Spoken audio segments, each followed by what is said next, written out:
Yo. Eh bien je suis back in Katmandou après un truc de ouf, vraiment j'ai passé un moment incroyable. Désolée pour le bordel, je sais pas si on entend derrière, je pense qu'il y a un mariage encore, c'est la saison. Voilà, c'était vraiment génial.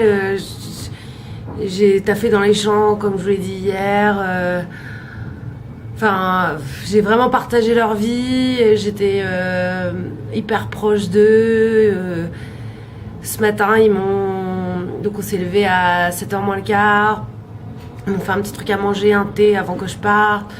Et ils m'ont fait, vous verrez, j'ai pris une photo parce que j'ai pris une douche.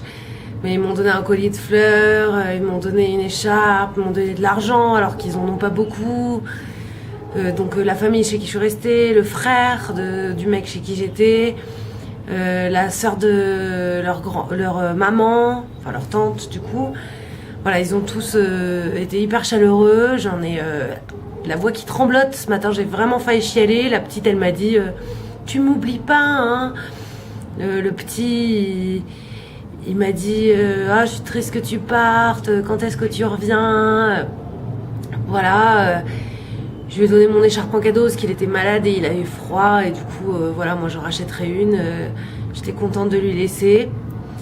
Voilà, j'ai vraiment ultra kiffé être avec eux. Et donc voilà, j'ai passé toute ma journée dans le bus pour rentrer dans cette ville de merde qui est Katmandou. Et puis, et ben la surprise en rentrant, voilà, c'est que j'avais appelé donc Sam, le mec de l'auberge, pour dire que je rentrais pour réserver une chambre. Et puis j'arrive, donc ça fait 5 jours que j'ai pas pris de douche, je suis fatiguée, j'ai mal partout. Et je lui dis donc ma chambre c'est la C2, il me fait ah non en fait la nana elle a pas de check-out, du coup ça te dérange d'avoir la C3. Alors la C3 c'est la même chambre que la C2, sauf qu'il n'y a pas de salle de bain. Et c'est une salle de bain pourrie, à partager, où les gens ils rentrent avec leurs chaussures, enfin c'est dégueu. Donc voilà, donc j'ai pété un plomb, je lui ai dit qu'il se foutait vraiment de ma gueule. Et donc je suis partie de Nirvana. J'ai pris toutes mes affaires et Dieu sait qu'il y en a, et puis je suis allée dans une autre auberge qui est à côté, voilà, parce que j'en ai marre. Donc ça fait 2 fois qu'il se fout de ma gueule et c'était aussi foutu de ma gueule sur sur la note du mois dernier. Donc voilà, on chie dans mes, comme dirait ma maman, on chie dans mes boîtes 1 fois, 2 fois, mais pas 3 fois. J'ai déjà été assez conne de rester la 2e fois. Donc voilà. Donc du coup, changement d'ambiance, changement de décor. Je suis dans une guest house qui est sympa. J'ai des potes qui sont déjà restés ici. Donc voilà, j'ai eu une douche à peu près chaude. Et puis là, je vais bouffer avec 2 potes.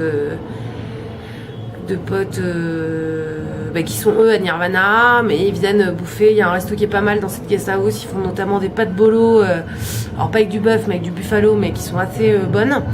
Donc voilà, je me languis de cette bouffe parce que j'ai quand même mangé du riz 2 fois par jour pendant 7 jours. Donc voilà. Et bien c'est la fin de mes aventures vidéo, je crois.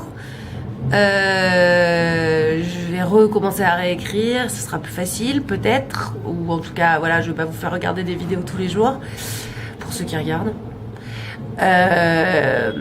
Et puis en tout cas je pense fort à vous, et puis chaque jour qui passe me rapproche un petit peu plus de vous. Je vous envoie plein de bisous et je vous aime très fort.